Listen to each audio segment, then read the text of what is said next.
I'm out in the forest again, and I'm making a chapter for my audio book. And I recorded a couple other chapters sitting around here out in the forest, and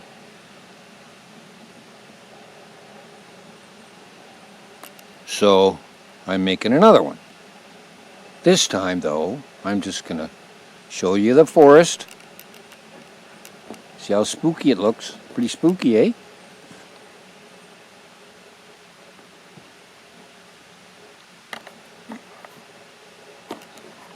Pretty damn spooky.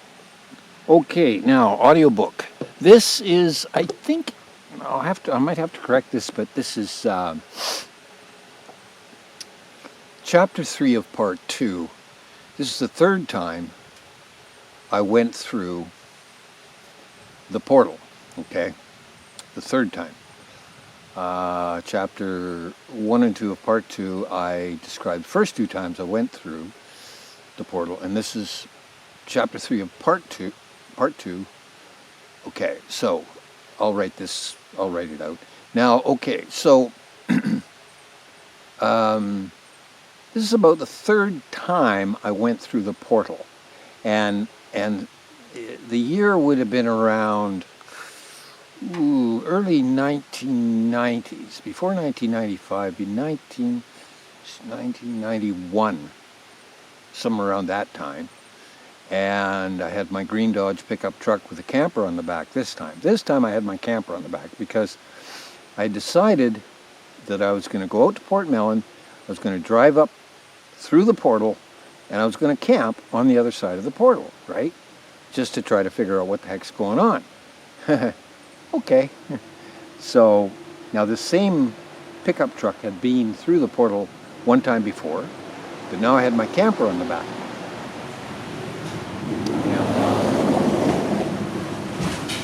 So I had my camper on the back, and I'm all loaded up with food and water for easily I could stay a week easily without any problem at all. So I drove out to Port Mellon, and I drove out to Port Mellon, and I was looking for that road that took me up the McNair Creek Valley and took me up through the portal.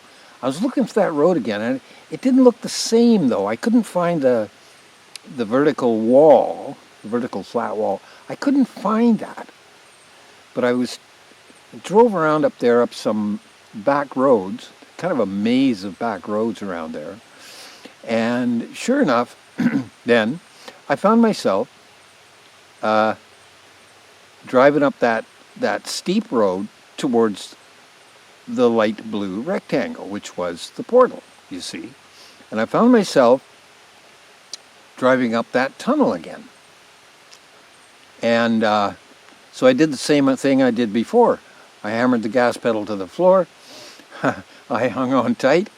And then I hit the bottom of that point where the road goes up steep. And it was the same as before. There was a loud bump.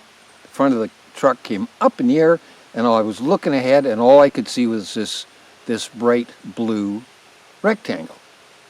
And I just kept the gas pedal to the floor, and just hung on and headed towards that light blue rectangle. And again, I did the chin-ups on the steering wheel again and looked over the hood. Could not see the road in front of me again. Could not see the road. All I could do was head towards the sky, really. That's all I could do. So I did. And I hung on, and I kept going up that hill. And I came out through the blue rectangle. I went through it. And then things calmed down, and the road leveled off. And it was all very pretty and nice and relaxed, and it was beautiful again, So I drove up that road a little ways now, but this road was different again. This is like the third road I've found up there. 3 times I've been up there, and this now I've got a whole different road system. again. Now this road system turned out to be my favorite because I came up here later, and this was a really nice road system. And on this road, after the blue rectangle or portal, after going through that, I would take the third road to the right. So I'd drive along a little ways. It wasn't very far. I'd come to one road to the right, two roads to the right, and then the third road to the right. That was a beautiful road, and I went out that road, and it was a little bit peculiar. It was very small and narrow, and old, and there was no tracks on it. There was no kinds of tracks on it. I mean, normally up there you'll find all kinds of vehicle tracks on an old road like that. And there'll be dirt bike tracks, quad tracks, truck tracks, every damn thing. But this old road had no tracks on it. Now that's peculiar. But anyways, it was the third road to the right.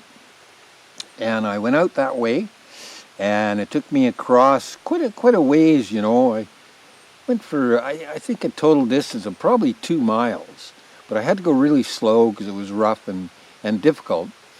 But so I made my way out there, and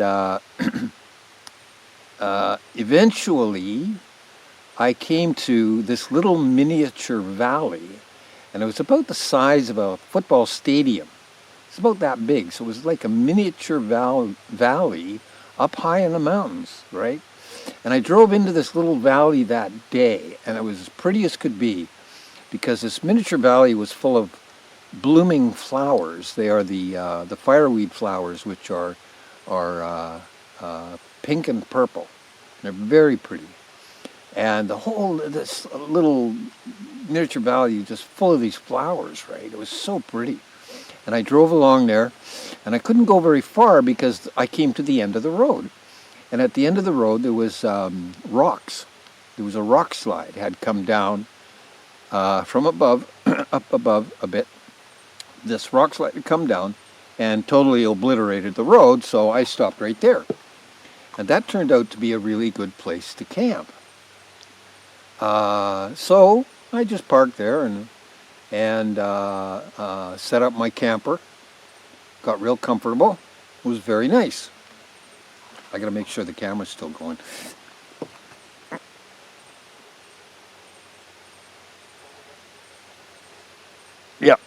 Yeah, the camera's still going, but I'm on 1 bar of battery. So okay, so beautiful place to camp. Oh, it was just the prettiest place you could imagine. It's so beautiful. And like the road ended there, and then if I climbed up the rock slide, I would get into old growth forest, and kind of a level area of old growth forest, and there was little ponds in there, and everything's blueberries everywhere. If you get into the high elevation old growth forest, the underbrush is all blueberry bushes, and you can walk through that and eat those blueberries for hours on end. I would eat blueberries till my tummy was bloated out. Yeah. So anyway, it was a really nice place, eh? So I camped there for a few days, and I wandered about, and nothing too spectacular happened.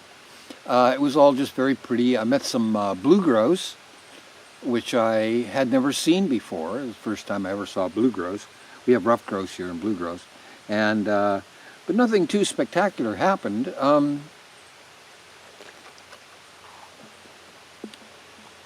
Nothing paranormal. I just camped there for maybe 4 or 5 days, and wandered about in the old growth forest, eating blueberries and meeting blue grouse, and then I just headed back home. I don't remember that particular road home, but I'm pretty sure I went right back down the same way I went up there, and I don't actually remember that, but I did return home after that camping trip. Now, okay, so that was the 3rd time through the portal. The 4th time through the portal, again, I was in the same truck. It's my old green Dodge with a camper on the back. And this was like the next year, because I could only go up there in August or September, because any other time of the year there's a lot of snow up there, and you can really only go up there in those times of the year, right? And it's a rainforest up there anyway, so the weather in August and September was really, really nice, and that's when the blueberries were ripe, and that's when the flowers were out and everything. So that's when I would go up there each year. I would try to get up there every year in around September for the blueberries, and so I went up there again in my same green truck, you know. But the difference this time, again, I didn't see the vertical wall. I didn't see that. I just kind of was looking around for it, and there was a maze of roads, and I went into this maze of roads, and I found the one I wanted, which was the very steep one. I would find it, and I'd hammer that gas pedal down, and I'd go flying up towards that blue rectangle. But this time, this time was different, because my muffler came off halfway up that very steep part of the road. My muffler blew right off the bottom of the truck, and the truck suddenly became very loud, and I drove over the muffler. So so I'm going up that really steep part with the pedal to the metal, gas pedal right to the floor, hanging on that steering wheel, doing chin-ups, and just roaring up that hill, and then bang, boom, bang, bang, bang, bang, and the muffler went underneath the truck, and the truck bounced up in the air as the muffler got crunched underneath the truck, right? And then there was this dragging sound after that, where I was dragging the muffler and tailpipe out behind the truck, but I still kept the pedal to the floor, and I went through the blue rectangle. I came out on top, and it was quiet again and calm, and everything was nice, and I stopped the truck on a level road there, and I got out, and sure enough, my muffler and tailpipe were dragging out behind. So I had to fix that. So, you know, I always carried wire and tools and everything, so I hacksaw, I had that, and so I sawed the muffler off and reattached it to the bottom of to the engine, and wired it all up with hose clamps and wire and stuff, and got it all fixed up there, and threw the tailpipe away because it was all crunched and bent. And I carried on a little bit further, and I took the third road to the right. Now again, I found this third road to the right. And this was my fourth time up there, and I found the third road to the right. So I took that, and I went out, and I found my little valley, my miniature valley, with the flowers and the blueberries, and it was all very pretty, so pretty. And I camped there again, and it was all very nice. And I'm thinking not too much happened that time. It was just a very pleasant camping trip, really, after I got the muffler tied back on.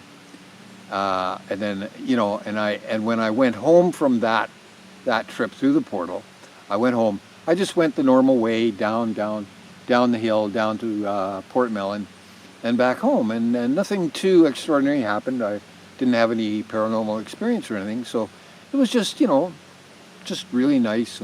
And that trip, I just confirmed that, you know, I could get up there and I would do it again. Although around that time, this was around in 1995, I got myself a new truck, and this was a way better truck. Oh man, it was a red truck, burgundy Chevy, man. It was a best vehicle I ever owned in my life. It was wonderful, and I put the camper on that, and I started going on my camping trips again, but this time in my burgundy Chevy with a small block V8 4-speed and all that jazz, right? Hell of a good machine. But I'll tell that story next.